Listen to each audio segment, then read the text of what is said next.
12:45 12:45 किंवा 12:45 रात्रीच्याला मला टेंटच्या बाहेरनं मला आवाज यायला लागलं मला. थांबा मला बी गाडीच्या बाहेरनं आवाज यायला लागला तर त्याच्या आईचा कोण आहे बघू दे. थांबा एकदम माझी परिस्थिती बेकार. आसपास तर कोणी नाही ती. हे असला आवाज कसला.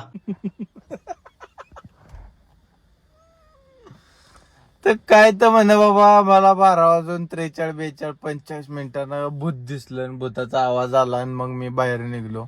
म्हणजे गणेश शेठ तुम्हाला मुसलमान बाईचं भूत दिसलं म्हणल्यावर मग तिनं बुरका घातला होता का पांढरी फेक साडी घालून आलती? नाही गणेश भाऊ तुम्ही आहे का नाही जेवढी कमवली का नाही तेवढी एका झटक्यात घालवली बरं का तुम्ही. काय म्हणा कसं असतं माहितीये का, जर आपण लोकांना कुठं डोक्यावर घेतलं की ही लोक का नाही येड जाव्यागत किती बी आबाळ हपालणार किती बी, पण संपूर्ण ब्लॉगर समाजाकडनं मी एक हात जोडून माफी मागतो बाबा. दुसरा हात जोडला तर व्हिडिओ कोण काढणार आहे? नाही तुम्ही आबाळ हापला की पहिलं बिचुकले साहेब एकटेच आबळ हिपलीत होते, मग त्यांच्या जोडीला हे शेटोपटे आपलं सॉरी महेश मोठे आले, मग त्याच्यानंतर आता तुम्ही बाहेर निघलो मुझे क्यों छेडा. तुम्ही टेंट लावून तिला छेडाय गेलते का तुम्ही ब्लॉगिंग करत बोंबलत फिरायला गेलते नेमकं? अशी वेगळी असं आवाज वेगळ्या प्रकारचा आवाज एकदम यायला लागला मला.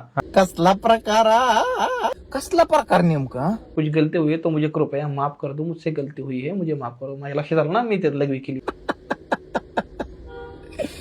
तिथे मुतल्यावर बरं तिने तुला बिरक्यात घेतलं ना. मी जाऊन नंतर टेंट मध्ये झोपलो. नंतर ती आवाज यायला मी जाऊन तिथं बोललो समोर ती माझ्यासाठी आई शपथ लय मोठं असलं धाडसाचं काम त्याच्या माझ्या जिंदगीत उभ्या आयुष्यात मी कोणी केलेलं बघितलं नाही. त्यांना टेंटच्या बाहेर निघून बोलायचं म्हणजे जोक नाही. ए याड झाव्यानो कळतं का तुम्हाला? हा टेंटच्या बाहेर निघून बोलणं म्हणजे जोक नाही. आमचा आजा बी आहे ना हादळणी सोबत कुस्ती खेळत होता, मला माहिती आहे. नाही गणेश शेठ तुमचं बरोबर आहे.